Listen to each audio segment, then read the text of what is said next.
So I grew up in a family that both my parents were on drugs. My sister had leukemia when she was 11 years old, and so I sought attention.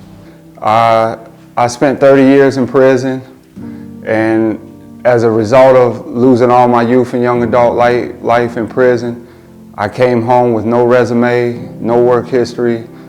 Got in trouble first time when I was 17. I've been to prison every 3 years since I was 17 years old. Halfway house, more times than I can count.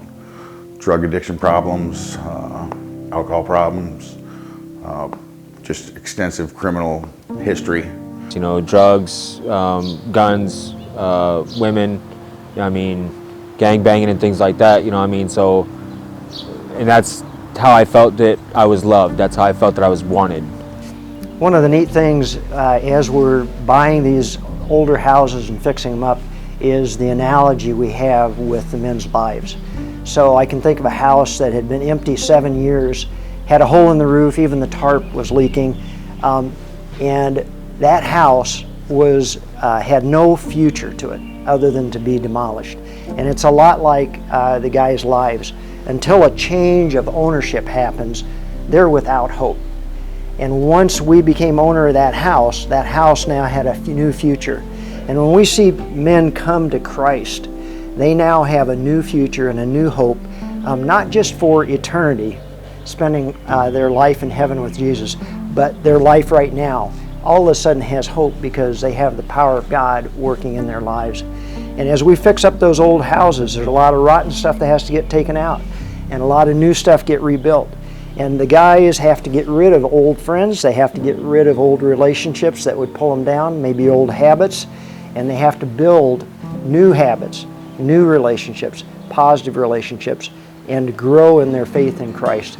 And that just analogy is so exciting, just to see the physical with what God's doing in the men's lives. So I've been clean. 2 days ago was 3 years and 4 months. I've been clean. This job kind of helped me realize what my self-worth was and what my self-value was, and kind of how to put people skills and life skills into action. The mentorship, the way that Ron has the coaches assigned to all the participants in the program, and how they have an obligation and a responsibility to stay active in our lives and making sure that we're on top of, you know, budgeting, goal planning, you know, things like that. So the mentorship is the thing that has deeply impacted my life the most, and it's the reason why I feel like that I've been blessed with so many doors that are opening up for me now. It just gave me a reason of why I'm created, what I'm for, some of the negative thoughts in my head, some of the positive thoughts in my head, why I feel that way. That we're created to work, that we're, and it's just made a connection that I never had before. And some of the organizations we've applied grants have turned us down because of our faith-based program. That the life skills that we're teaching, we start our workday with devotions.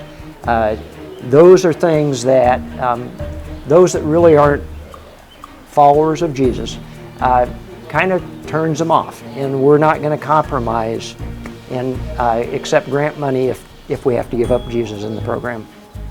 The people that support the program are really investing in people's lives. Yeah, they may be glad that we're making the neighborhoods better, but the real reason that they support us is that they see the work that God is doing in these men's lives, transforming them from what was to what will be.